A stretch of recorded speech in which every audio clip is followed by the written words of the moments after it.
नमस्कार दोस्तों, आज पहला सुख की टीम की तरफ से हम आपका फिर से स्वागत करते हैं दोस्तों। सोशल सिनिक का जो कॉन्सेप्ट आपने बताया राज कि are you a social cynic, और ये जो फंडामेंटल एट्रीब्यूशन एरर का जो कॉन्सेप्ट है दोस्तों बहुत ही प्यारा है। आप सुनिएगा, राज से अभी बताएंगे वो आपको कि हम अज्यूम करते हैं personality traits rather than situational traits की।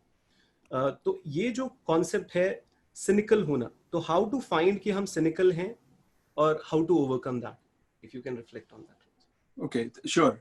So let me start with an example. Okay, imagine that you're driving down the road. I know that it's difficult to imagine nowadays because we're in a lockdown situation, but imagine and there's traffic going all around, and you are going steadily, and then suddenly somebody comes in front of you, and they come from the side lane, and they overtake you, and then come in front of you, and you are going to go in that lane at a certain speed. You have to brake now to allow the other person to get into the lane, and you're a little bit upset, okay? And then they speed off.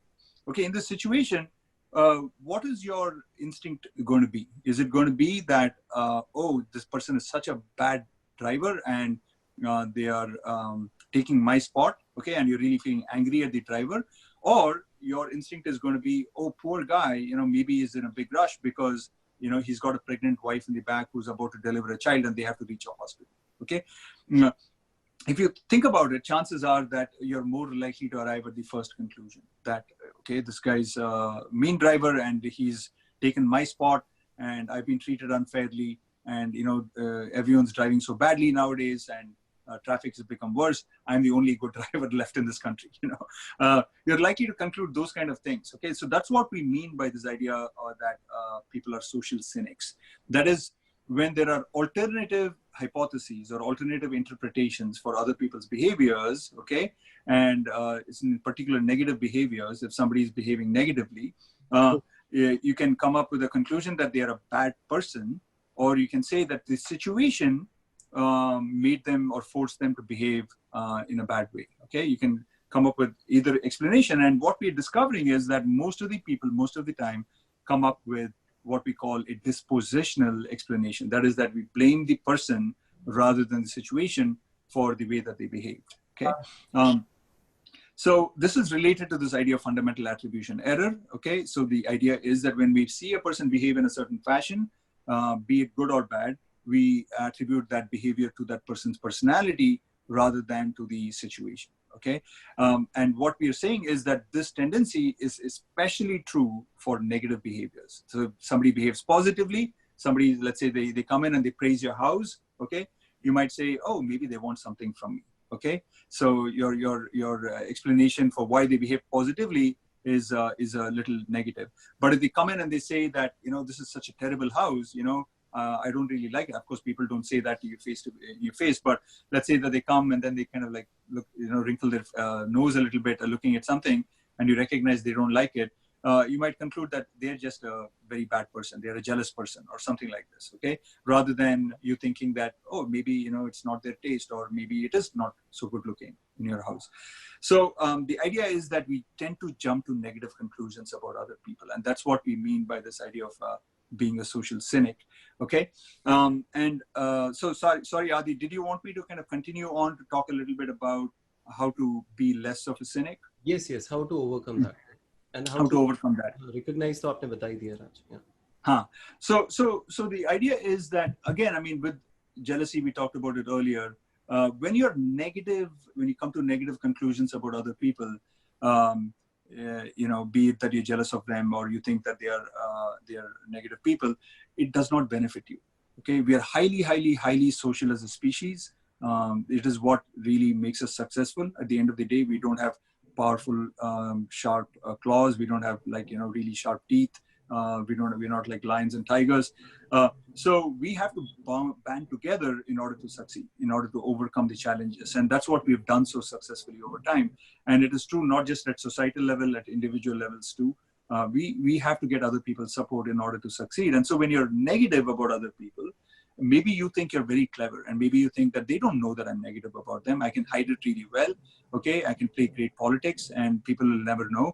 But sooner or later, it will get found out. Okay, and even if they don't get found out, it doesn't benefit you. You don't sleep well, right? When you're cynical of other people, you're constantly worried about how they might stab you in the back and take your wealth or do bad things to you. So it's much better to have positive impressions of other people. Okay. Now, I'm not saying that you should have positive impressions of other people in a very unrealistic fashion. Let's say that somebody does want to do bad things to you. I'm not saying go ahead and have really positive impressions about them, because they're probably going to cheat you.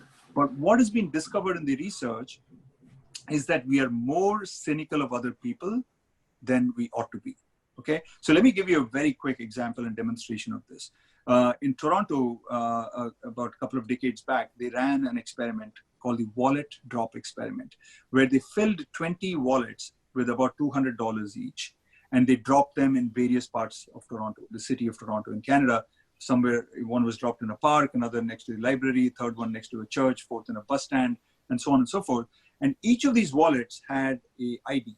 Okay, it was a fake person, not a real person, but it looked like a real ID, and it had a specific address. So if somebody found the wallet with those $200, they could easily return the wallet to that person.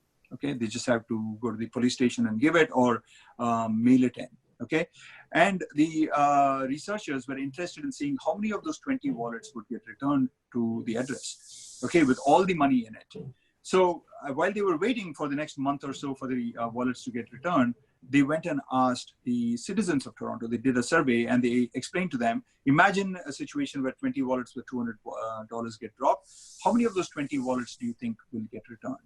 On average, if you look at the numbers that people came up with, on average, people thought 23% of the wallets would get returned, or 4.6 wallets on average. Some people said 4, some people said 5, some people said 0, some people said 10.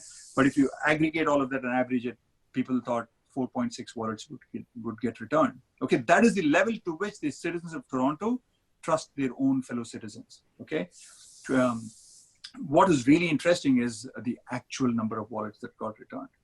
16 of the 20 wallets got returned with all the money in them.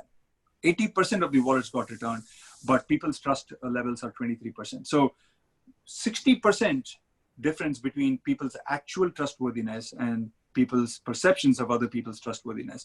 And that is a reflection of the social cynicism that I'm talking about, that we think people are not trustworthy, we think people are cheating, we think people are negative, but in fact, this experiment shows that people are much more trustworthy than we give them credit. And it's true for many different domains. You may not want to share your PowerPoint slides with your colleague because he may not even give you credit. Okay, you might not want to share a secret about some insecurities you have. The fact that you're jealous, maybe, okay, to a colleague because or to a neighbor because you think that they're going to use that information against you. We don't trust people in money. We don't trust people in secrets. We don't trust people in giving them resources, sharing with them, because we are social cynics. And if you just overcome it, okay, and the one way to overcome it is to do an experiment. You tell yourself, okay, I'm going to just trust this person. Okay, so for example, I'm going to get into an auto rickshaw. Okay, I'm not even going to ask him how much he's going to charge me. I'm just going to see how much he charges me. My feeling is that he's going to cheat me a lot. I'm going to ask him to go from here to here. There, it should only cost 100 rupees. I have a feeling that at the end of it, he's going to charge me 200 rupees. Let's see. Okay, you'll be surprised to discover how many times when you trust people, they behave in a trustworthy fashion. Okay, and once you do that experiment, you'll discover that, you know what, out of 100 times that I trust people, maybe people cheat me 10 times, okay, but 90% of the time they don't cheat me. So my impression is people will cheat 90% of the time. In fact, it's the exact opposite. Then you start to gain confidence in people. You start to feel, you know what, I live with a species that is actually very kind, very compassionate, very trusting. And once you arrive at that conclusion, it will actually benefit you much, much more. You think that you're trusting other people and you're being nice to them, but it actually benefits you because you get a very good night's sleep. You can make decisions very quickly. You can just shake hands with somebody and arrive at a business deal, etc. And that will actually make your life much better. Beautifully explained, राज. और मुझे लगता है कि ये इसका awareness रखना दोस्तों बेहद ज़रूरी है. भरोसा रखो, भरोसा मिलेगा. भरोसा करके तो देखिए दोस्तों, क्योंकि ये सिनिकल जो वर्ड है, अगर दिमाग के अंदर एक नकारात्मक बिहेव रहता है, परसेप्शन जो लोगों के प्रति रहता है, जो हम लोग जिस नज़र से लोगों को देखते हैं, वो शक की निगाह से देखते हैं दोस्तों। भरोसा नहीं करते हैं, इतना ट्रस्ट नहीं करते हैं जितना हमें करना चाहिए, क्योंकि वो जो डिस्ट्रस्ट हमारे दिमाग में चल रहा है वो आपकी खुशी तो छीनेगा ही दोस्तों। वो जो आपका अपनापन है लोगों के साथ, जिनके साथ मिलकर आप एक टीम बना के आगे बढ़ सकते हैं, उससे भी आपको रोकेगा। तो एक बहुत अच्छा एक्सपेरिमेंट बताया कि और इस एक्सपेरिमेंट के अंदर $200 रखे गए 20 पर्स के अंदर पब्लिक स्पेसेस पे, और 80% से ज्यादा रिटर्न आ गए दोस्तों। पर जब एक सर्वे करा गया, पूछा गया कि कितने वापस आएंगे, तो लोगों ने कहा कि 23% ही वापस आएंगे। तो यानी लोगों का जो एक्चुअल परसेप्शन है लोगों के प्रति, वो थोड़ा डिस्ट्रस्ट का बन जाता है। वो किस वजह से बनता है ये हमें भी नहीं पता, पर कहीं ना कहीं एक इनसिक्योरिटी जो बिल्ड हो रही है, उसके प्रति आप अवेयर रहिए और अपने आप से प्रश्न करते रहिए, पूछते रहिए कि ऐसा हो रहा है क्या आपके साथ, और इससे आपको बहुत फायदा होगा दोस्तों। बहुत ही प्यारा कॉन्सेप्ट है राज, और आपके आर्टिकल्स बड़े जबरदस्त हैं। और सबसे बड़ी बात है, जितने भी आर्टिकल्स आप लिखते हैं राज, उसमें बड़ी रिसर्च करके, बहुत तरीके से, बिकॉज ये नहीं है कि ये सिर्फ राज के ही सोच है, बिकॉज जो भी आप उनके आर्टिकल में पढ़ेंगे वो बड़े एक्सपीरियंशियल चीजें होंगी, वो रिसर्च होंगी, और बाकायदा आपको हर दूसरे पैराग्राफ में वो रिसर्च के पूरे डिटेल्स भी मिलेंगे दोस्तों।